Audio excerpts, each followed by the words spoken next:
Relax. Yes. Jackson, when I said we were going to start at 11:30, I was talking Mountain Time. That's right. I apologize. I had a call. The call started late, and the call went longer than I anticipated. The call was very important. I couldn't get off the call. Who's that an impression of? I don't know. I kind of like it, though. It was a little it's my own Trumpy. character. It had a little It's Trump. Definitely not that. It had a little bit of it. Just in the cadence, not necessarily the sound, but the cadence. Yeah, so I apologize. Because you promote you're going to be on at 11:30, and then you show up at 12:26. It's like I'm Lauryn Hill, and that's not what I'm trying to do to the people. The miseducation of. Thank you. You know, Apple just ranked that the greatest album of all time. Yeah, let's just get attention. That's what that was like a... Frank like a Ocean, take. the top 5, kind of made that the point. So we're late, and that's on me. MD 2020 says he's been edging for an hour. At that point, it's gooning. Yeah. Oh, if it's an hour, it's gooning? Whenever you enter a trance-like state. Jackson, great news for you. We have a sales meeting at 1 o'clock. Jackson and I are talking here on the Tim McKernan Show at 12:27 p.m. It is June 11th, 2024. And we have a sales meeting at 1 o'clock. So therefore, you know that I cannot go 3 hours. Yeah, but I like when we go 3 hours. Yeah. I do. You know what? I believe you. I do. Because we can really talk about anything. We are about to spend, I'll talk about it here, because I feel like if you get angry at the content of QFTA, even though it's kind of the same with TMA, let me break this down for people here. But I have an erotic story that I've got to make sure I get to, because that's what I teased. I'll give you the hit and run. It's sitting right in front of me. That's the sign? Yeah. On 101, when they get angry with us, I actually am sympathetic to it. Because if you tune in to that station, your expectation is sports, and then you got two guys, but we don't really stray from it that often. No, just for moments we stray, but overall, but I think there's talking sports, and then there's talking sports the way I'm used to, and I think that is where we just have a respectful disagreement with some of our older friends. Sure. But just because I'm at this point, I might be one of your older friends at 47. I mean, at what point am I? I would say I'm past the point, actually. Jackson's one of your younger friends. Yeah. And I was one of your younger friends. I believe I was 26 when I started in radio. 25. And how old in TV? 23? In Little Rock, I was 22. St. Louis, 23? St. Louis, 23. Nice. That's correct. So I get that. On TMA, I almost think it's kind of like part of the show to complain about the show. Yes. Where would we be without the complaints? Right. So I don't really take, like, you can tell occasionally when one is a little, I don't know, I need a word for it. I use the word obsessive, but it's not the right word. Truly angry, and it's concerning, but whatever word that would be, I don't know how to define it with a word. It is. Because it's once every quarter. Like, one will come in and I'll go, ooh. Live situation. We got a live one in there. Yeah. You know? But if you are going out of your way to watch this live, and it's an hour late, and you're angry with the content. Yeah, then. Yeah. There's other things. Yeah. So why did I even get into that preamble? Probably because you're going to talk about member guest a little. Oh, yeah. That's right. So we're about to spend 3 days in a golf cart together. Yep. You have never played in a member guest. Nope. You, of course, are the member. I'm the guest. That's right. Piddlecock Hills. And I like that you were just like, yeah, I don't know. But that's what I think makes you dangerous. Yeah. Trying to conjure up a little bit of that Doug Vaughn Nirvana. Oh. Yeah. No matter what shot I hit, the world's going to keep spinning. That's the thing. Right. If you can get there, then, you know, because in the whole scheme of things, it's a net event. Right. And by that, I mean there are handicaps. So, you know. You could play the greatest golf of your life. Skip Berkmeyer, who is one of the best amateur golfers in St. Louis, history for that matter, he's like, I've shot 500 and I've lost a match in those things. You know, and they're nine hole matches for the record. Oh my Lord! So I mean, it's all about the pops. Yeah. So even if you and I won our flight, I wouldn't go, wow, what up? You know, I mean, right. it's now if you have somebody who consistently wins member net events, where there's 100% handicap, and that's what this is. It's 100% handicap. So 100% of your course handicap. course. Yeah. Then at that point, that becomes either one hell of a mathematical phenomenon or cause for somebody to wind up in the river. Yeah. All due respect. All due respect. Becomes a Club Pro guy sketch. Absolutely. It's like a net event warrior. So the rare times that I get to play a gross event against great players, and I am not a great player, currently a 5.8 index, and I'm playing against a scratch or better player, I told Jackson this, and I'm embarrassed to say it. I honestly am embarrassed to say it. I'm kind of surprised I'm even saying it. But I have a 3-member guest. I've already played in one of them, about to play the second one with you, and then I got one coming up here next week, where you can actually win money, nice amounts of money too. Mm-hmm. Not like, take your pick. It's we're going into the 5-figure world. Nice amounts of money. What I wanted to win the most was something where I wouldn't have won $1, no. But it was a gross event. Right. Playing against somebody who's infinitely better than me, and then I played terribly, and he beat the hell out of me, and I was kind of like, I'm at peace with it. But of all of the things, why? Because it was a gross event and there's no pops. If I would have played any of these guys who are way better than me and I beat them with pops, I'd be like, okay, I mean, I won, but I didn't, beat them. Right. You know what I mean? That's what Doug, surprisingly, Doug and I are very, rarely in lockstep on things, but we're in total lockstep on that. He goes, I don't get these guys running around this Shishawali tournament bragging about beating somebody if they're getting strokes. Yeah, he's right on. And I go, that. Yeah, I mean, you say, I guess you'd say I won, but I didn't necessarily beat him because I was getting strokes. So had I beaten one of these great players without pops, I'd been like, okay, even though I know if we play 100 times, they're winning 95 plus. It just needs to be one of those rare days where they're not on and I'm a little above where I am and, accidents happen. Member guests, there are some guys. And this is a thing that I've never really realized, but this goes on. And hey, if you want to do this, by the way, be my guest. You do whatever the fuck you want. You can snort rails off my tramp stamp for all I care. Sure. Really get tight. Oh, yeah. I did see a video of some guy. It was a member guest shootout. And there was a video guy. He had a downhill chip shot, and he bladed it so hard into the gallery that was crowded around. And people were flying out of the way. And I was like, I hope that's not me. But before you even get to that situation, and so now part of it, I just want to drink because I'm away from the wife and kids. Yeah. And it's just, this, I wait for this for 362 days. Mm-hmm. Yeah. This is my release from the Dante's Inferno level 5 that I currently inhabit. Sure. But then there's also, I'm going to be a little tight standing over the ball as if we're playing at Augusta National on Sunday afternoon. Little liquid courage. Right. Yeah. And here's the thing. I don't know why. I love having booze. Mm-hmm. Having children has curtailed having booze. Sure. Not because I'm like, well, morally I need to. It's not that. It doesn't matter what time it is. The boys are getting up. Yeah, you don't want to. And yeah, it keeps you in check. And I'm sure a number of people who will listen to this know exactly what I'm talking about. But I don't drink while I play golf. I don't feel great, and I don't necessarily play great. I couldn't care less. I got guys doing coke and smoking weed and drinking all the. I couldn't care any less. Do what the fuck you want. I'm just not going to. My enjoyment is just playing, or just hitting balls or chipping and putting. That's what I personally enjoy. But what I've noticed about you, or as I noticed a little, and I know Iggy doesn't get nervous when he plays golf. He's been very clear about that. But I think the attention that was on him the first time he played with me. I could tell as we were approaching the event, he wanted to make sure he, came through. Even though, again, it's a net event. Mm-hmm. There's pops. You can't control that.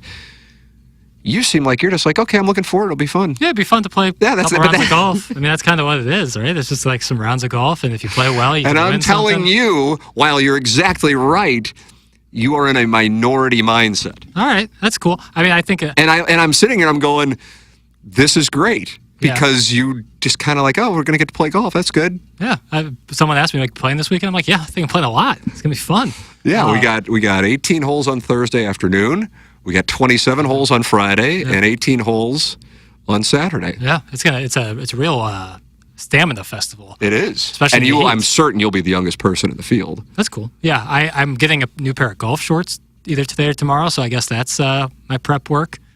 And working on weakening the grip on the driver. And outside of that, just kind of swing Just do your thing. Swing your swing. That's it. Don't fuck with it. Yeah.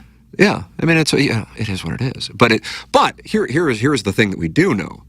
You're in a cart with me for 3 days. Yeah. Now, there are women all over St. Louis who are probably grabbing the Hitachi Magic Wand at the idea of that. Right, if they haven't already. Amen. Thank you for saying that. You know. But that's one of the things.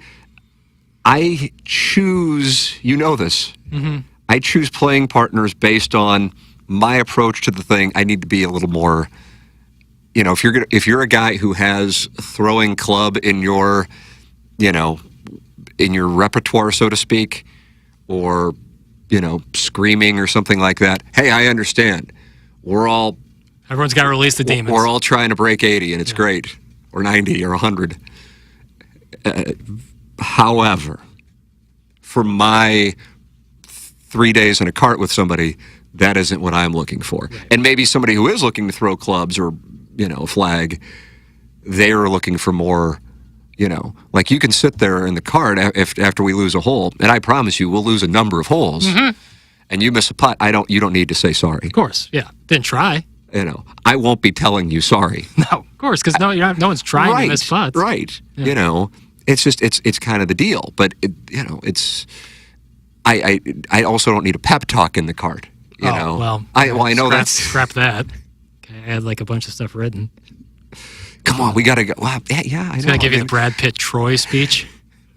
See if that would fire you up before a putt on par 3. Oh, God. So that's what Jackson and I have coming up this weekend. 3 days in a cart. Yeah, 2 girls in a cup, 3 days in a cart. Yeah, same outcome. I would love to be able to. I was watching, you always talk about like the YouTube golf guys. Yeah.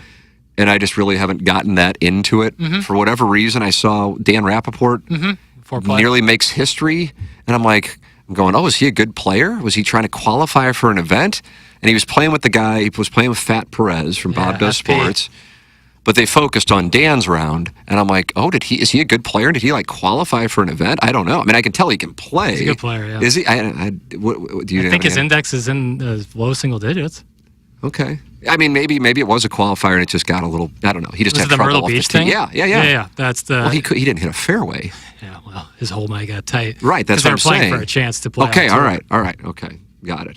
But I mean, I could tell you also it was even par, at the turn, so he can clearly play. Yeah. Oh, yeah. I mean, I think either Wesley or George Bryant was playing in that, who's also a golf influencer who has played in tour. Yeah, he won at Harbor. Wesley Bryant won at Harbortown. So I mean, they were up against it. Got it. Him and FP. Okay, got it. But anyway, I'm I know if we were, now we'd have to get permission from all the people that we would be playing and so on and so forth, but that if we were to film this. Oh, yeah, there'd be an appetite. Absolutely. There's appetite no matter what. If you're filming yourself playing golf, people like watching it. Right, but I just want, if I'd say, hey, you can go ahead and shoot it. I mean, that's going to require somebody following us around. Right. And probably more than one camera. But then you also got people who are playing, you got people who are waiting on the tee, waiting on the green, and now, if people are enjoying themselves, so to speak. Certainly. Now you got the risk of being on camera, nobody wants that, and I understand that. No matter how entertaining it may be. Right, that's not worth the downside.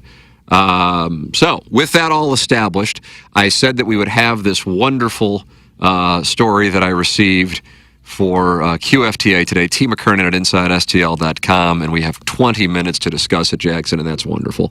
You can always send your emails in, TMCKERNAN at InsideSTL.com for QFTA. Tim McKernan and Jackson Burkett with you from the Longo Big Studios, online at longobigs.com. That's LONGOBIGGS.com.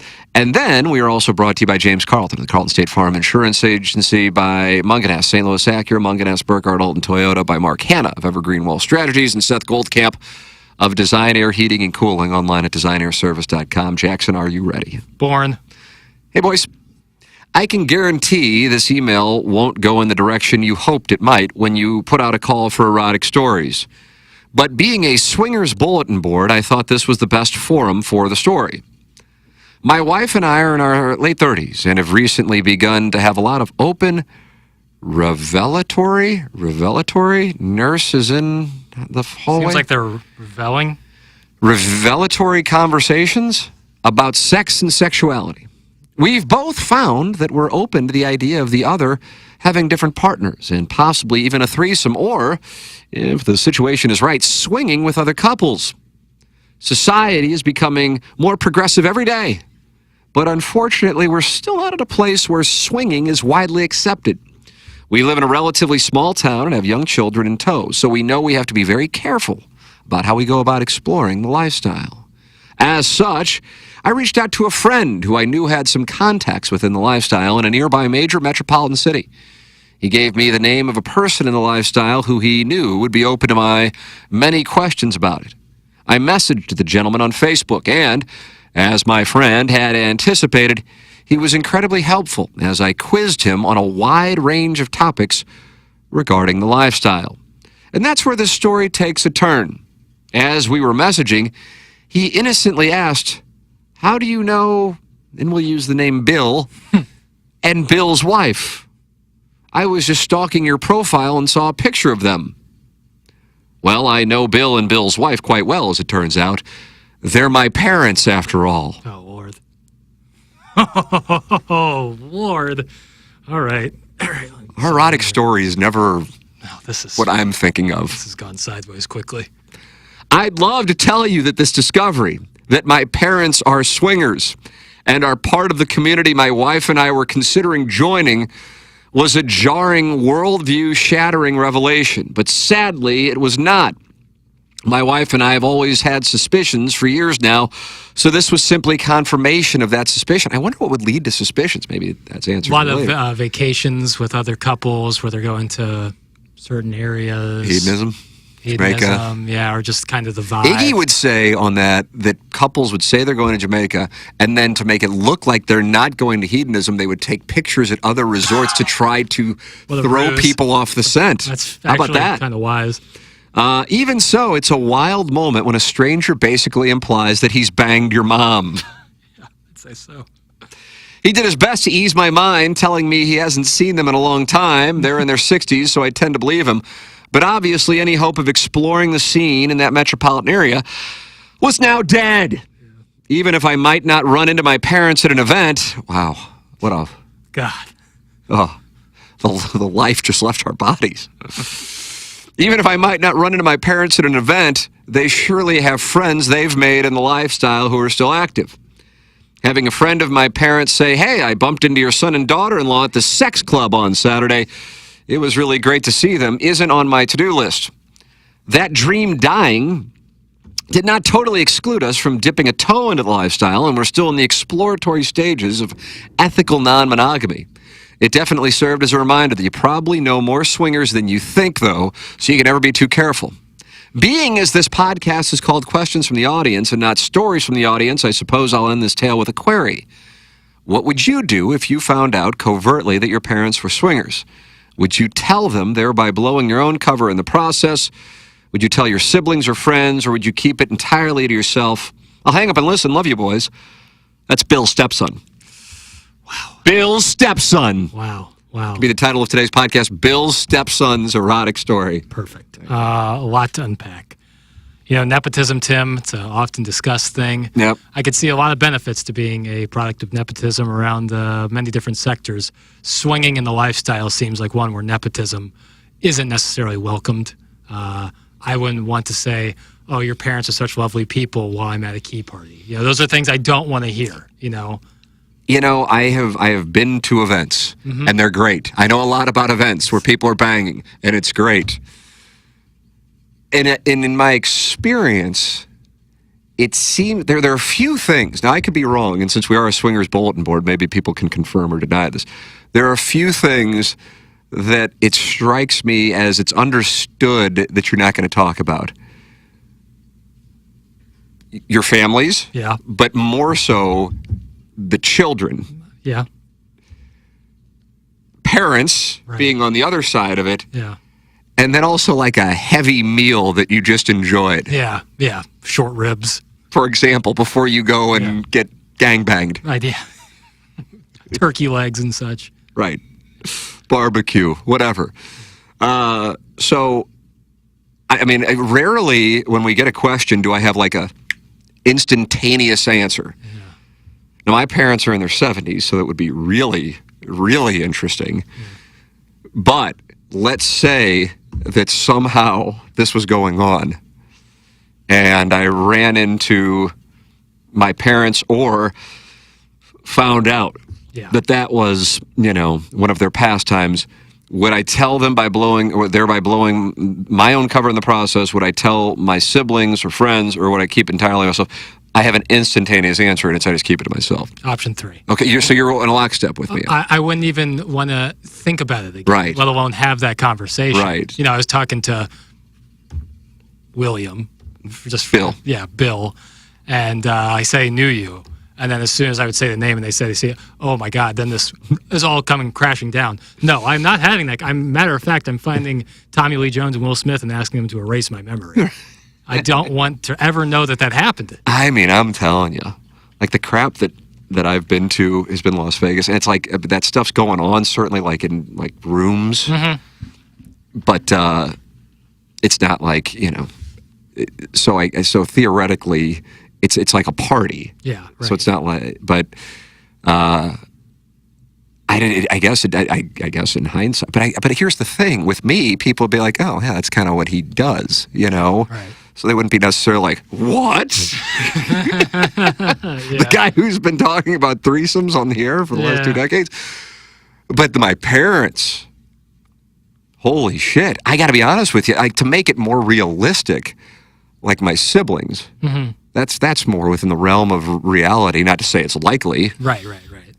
But just in practice. But just for the it's just so tough for me to like. Yeah. It's an age thing more than anything. Just 100%. Like this guy said, they're in their 60s, so I'm sitting here. That's where I'm at too. Right. Just in practice, it would be more likely your siblings. But either way, I'm a big. But here's the thing: it's like why? Like why is it okay for me to be there, and why would it not be okay for them to be there? I think it's okay for both. I just don't have to think about it. Right. It's exactly right. I just don't have to think about it. Like clearly, my parents had sex because I exist, but I don't have to think about it. That's right. I don't have to think about it. Jerry Seinfeld made a great joke once, and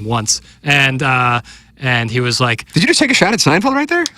It seems like to be the in vogue thing. Oh, is that right? Really? I'd hop on. I didn't know that. He's had some boomer takes about where comedy is right now. Oh, really? After a super unfunny movie, but I love Jerry Seinfeld just out of nowhere in the middle of the Swinger story. I love Seinfeld, and I think Jerry Seinfeld is truly great at what he does. I just maybe not anymore. I don't know. Wow. Regardless, Jackson Burkett, everybody. Regardless. He once made a great joke, so I'll give him credit right here. Where he's like, it would be really nice if your parents just told you that they were really good friends, that's all. Is that they were just great friends, and and you were adopted. You don't have to think about exactly. Yeah. But regardless, like it's totally cool for that to be the case. I just don't want to have to think about that. Also, I'm a big proponent of finding signs in the universe. Sometimes you don't know on decisions, and then a sign comes out at you. Sure, of course. That to me is a sign that toe has been dipped in. Time to leave the pool. So you're saying that Bill's stepson needs to get out of his quest for polyamory or swinging or whatever it is that he and his wife are looking for? Yes. Okay. Yes, I think. Bill's stepson, Jackson, says get out. No, I mean, if you want to, I don't kink shame, and you can do what you like. But if you were out there looking for a sign, like, should we get into this or not? I think you're just giving a sign. It's certainly eye-opening. Yeah. I can recall, it's anybody would know, for real, it's not. I'm not protecting anybody truly. But I was at one of these, like I said, these things were just, probably just like Coke parties, really, with the benefit of hindsight. So many years ago when, the game was different for me. And I ran into a guy who I kind of knew, but he knew me. Mm-hmm. And he's like, what the fuck are you doing here? And I was just having a good time. I didn't even cross my mind like, oh, he thinks that I might be, in a gangbang in 20 minutes up in room, 35A, So yeah, I suppose, but I don't know. I just don't. It's kind of one of those things. I'm saying this sincerely, just because it wouldn't be cool to do otherwise. But saying what I say and being how I am, and I think it just is kind of like, okay, it's weird for most people, and I understand that. Is more freeing, I guess, than I recall there was somebody in town who was on air, and this is years ago, so you can't do like the, oh, who's he talking about thing, because this kind of predates you, who everybody thought was like this straight arrow, super kind, because they're on air doing the, in the 5-day, that thing. But then behind the scenes could be, kind of like when you see the Chris Berman yelling at the, or the Bill O'Reilly will do it live thing. Yeah. Like the Steve Harvey stuff where he was like, don't talk to me when I'm like, well, was that ever on camera? Was that just like an alleged? That was just like, it was like a memo that was like passed around. Yeah, I mean, I don't know the legitimacy of this, but I mean, at least with the case of Bill O'Reilly and Chris Berman, there's extra video. Yeah, right. And so I happened to witness this, and I'm like, man, that kind of sucks. But at the same time, it's like if somebody isn't doing their job, there is, when you're doing this stuff, I mean, like I never, I don't know. You got to get it right. I mean, you got to know that, when you're out there, and even though the public doesn't know it, the public thinks if something goes wrong for the on-air person, that the on-air person fucked up. Right. There are obviously people behind the scenes who need to be pressing buttons. Plenty of times the on-air person fucks up. And I'm like, I bet because I witnessed it and we weren't in St. Louis when it happened. And I'm like, God, I bet if this would have happened in St. Louis at Busch Stadium as opposed to where we were, another ballpark, people would have gone, oh my God, that's so disappointing that he's like that. And I thought, and this is a long time ago, and I thought to myself, that sucks for that person that they have an image of being what to me isn't really human, because even the most calm human gets frustrated at times. And so if somebody were to witness, and this is pre-phones and social media stuff, they'd be like, oh, I saw so-and-so and he really... And then, oh, yeah, I understand. He's a bad guy. Oh, yeah, he's got a really bad temper. Oh, really? He acts like this. And that kind of like little small-town gossipy shit that we got going on here. And I thought, I like the fact that the bar is so low for me that if I, once a month I'm pleasant. It's like, you know what? He's not as bad as I thought. I thought he would be. Right. Like, I'd rather be in my spot than the expectation that you're, always going to be, which is why I think when on Balloon Party last week, somehow, I don't know why you asked about Ozzie Smith. I don't know what the impetus was for that. The Athletic wrote a really good piece about it. Okay. Like, I look at Ozzie Smith and I go, how in the hell this guy has essentially had to be on for 40 years in a small town relative to other major league cities. Constantly on. Yeah. Constantly on. And he's able to do it. Yeah. I haven't, and I know he's had bad days, and I know he had the thing with La Russa. I don't know who's right or who's wrong. I'm quite certain that Tony's story is different than Ozzie's story. But whatever. Point being, I'm just like, how does he fucking do it? And he could go, okay, I love golf. I'm going to move to take your pick up, whatever warm weather place, and have some anonymity. Yeah. And yet here he is working like for the community. I just have a great appreciation for that. So, taking it back to Bill's stepson's email. I don't know. I don't know if in 10 years, I know it's tough for you because 10 years ago you were 16. Mm-hmm. I feel like, we were talking about, I think we talked about it on air with Ed Herman of Brown and Crouppen, who was in studio this morning on TMA. And he was like, Gen X, and he's an older Gen X than I am. But he goes from 84 to 94, the AIDS scare kind of shut down sexuality. Now, 84 to 94, I was, in grade school and high school, so I wasn't. But I feel like if I were born in 85 as opposed to 76, I would have enjoyed a lot more of that which I continue to cry out for on this podcast. There was some kind, and I don't know what caused it, there was some kind of... It wasn't to the level of the 1960s and 70s sexual revolution, but there was some kind of freedom. And Ed's theory, and I never thought this, but again, I was so young, was AIDS really curtailed sexuality for young people in the 80s and early 90s. I mean, but again, I'm in grade school and high school. It's the furthest thing from my mind at that time. But I do feel like girls hooking up with girls, I guess, what is relatively commonplace now, polyamory, swinging, I don't feel like that was nearly as common like in the 1990s. And by the way, I could be wrong. This is me looking at it through a my lens, and I just might have been on the, on the outside looking in. Yeah. Yeah. And I know you can't speak to it because you were not even around. When did Thelma and Louise come out? You think Thelma and Louise led to lesbianism and orgies? 91. Only made 45 million, so probably not. What year did it come out? 91. Yeah, I think that was Brad Pitt's big thing. It was like one of his first movies. Yeah, and he's on the Sigma Chi composite at the University of Missouri in 1986. Well, is William Pitt, and that would get stolen from our frat all the time. What time is it? I turned off my phone. Does your year get stolen now? It does, especially with that Gin Blossoms haircut I had. It's unbelievable. What's the Gin Blossoms? When they were hazing me, they said, "What do you remember the Gin Blossoms? They were a band. Hey, Jealousy." They're all bald. Well, now. Yeah, I know. That's the thing. If you get that haircut, you automatically lose your hair years later. They all have cardinal caps on. I wonder what that's about. And they're like the navy and yellow ones, like the ones you have. Really? Yeah. Maybe I am a Jim Blossom. Yeah. This guy, they just have okay, yeah, all right. So you have longer hair. Circling back to let you know we got no one for revival in Vegas Pain. Oh, for Zach Bryan. Oh. Wow. Huh. That's a callback to last week's QFTA. That was a real time.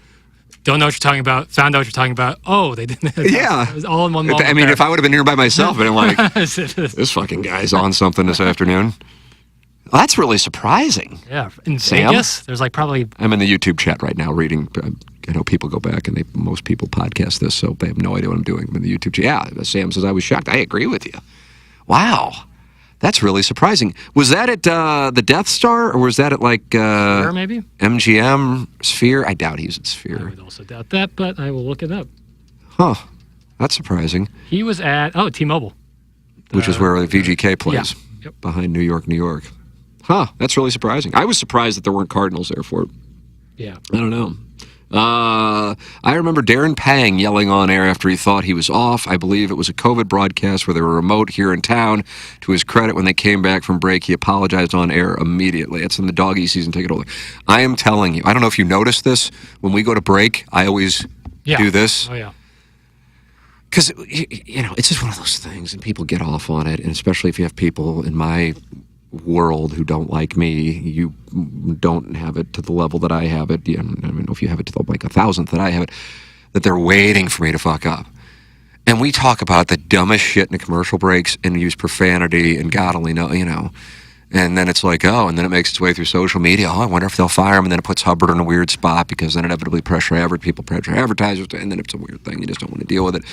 It's a brutal thing. And I mean, it's there by the grace of God go I. Is that what people say? In other words, it hasn't happened to me, but it certainly could have. Oh, yeah. You know what I mean? I mean, yeah. With all the dumb shit we say. Right. I think the thing with TMA, I think, again, first off, you can't, it just doesn't pop up. You have to go looking for it, but then secondarily, because it plays like a roast, I think, and people know there isn't malice, that I think that's how a show that if you were just to write out the stuff that we say, they go, how in the hell is this actually on somewhere? And Hubbard, which is kind of like a first-class company, has these morons there, right.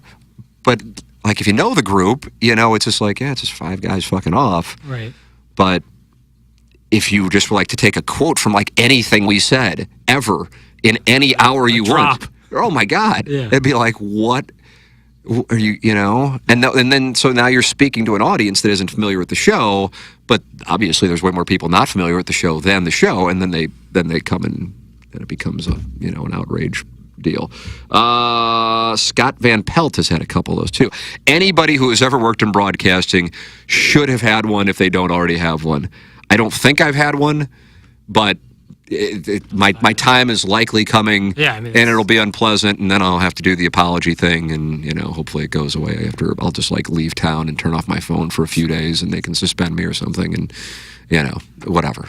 It's just one of those deals, the news cycle. So you've been publicly... Did you ever watch that 30 for 30? I know it's only been out for a week. The Canucks riot thing. It's not about hockey, so you wouldn't have to worry about that.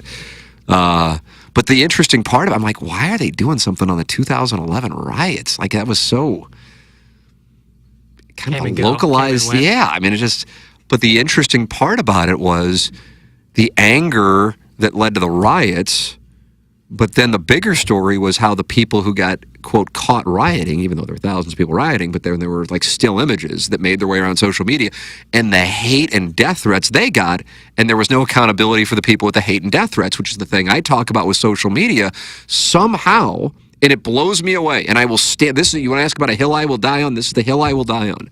Somehow, the moral high ground people who then go and attack the people who had the public faux pas say things that are a billion times more vile and mean-spirited and evil and fireable than the people who are the ones getting the arrows, and yet the people who are firing the arrows in the mob are somehow like, well, no, we're safe. And I don't understand that for the life of me. Like, why can't there be charges for that? Right. Death threats? Yeah. Fuck off. You got to go away, man. You got to pay for that. Mm-hmm.